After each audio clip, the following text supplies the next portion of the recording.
કેમ છો બધા? મમરાની ભેળ બનાવું છું, બહુ ભૂખ લાગી છે તો ચલો બધા મમરાની ભેળ ખાવા.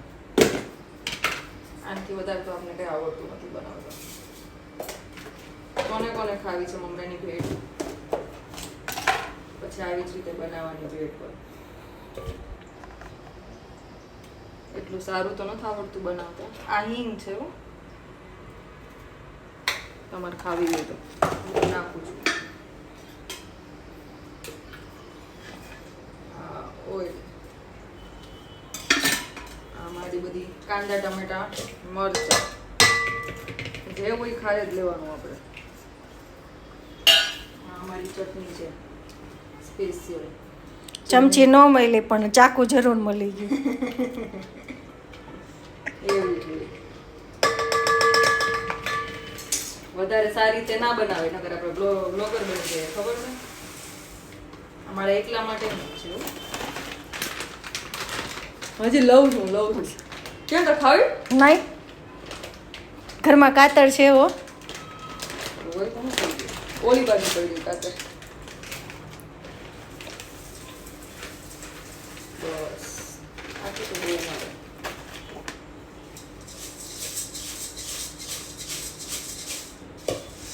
ચમચો હોય ઘરમાં. એવું જ હોય. ભૂલી ગયો. જેવું ઓરિજિનલ હોય ને એવું જ આવડે. મારે ક્યાં કોઈને ખવડાવી કા? મારે જાતે જ ખાવી છે. પછી હમણાં તપેલું લઈને બેસી જાય, એવું નહીં કે ડીશમાં કાઢો કે કાંઈ. એવું બધું ન હોય.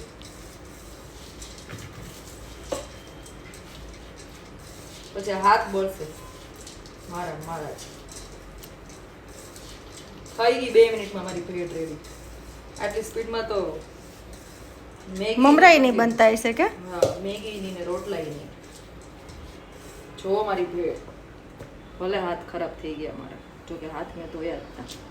આવી રીતના ખાઈ લેવાનું. બાય. ચાલો બધા મમરાની ભેળ અને દહીં ખાવા માટે. ચાલો બધા મમરાની ભેળ ખાવા માટે. મજા આવે મમરાની ભેળ ખાવાની. જમવાનું પણ બનાવવું ના પડે, પેટ પણ હલકું રહે.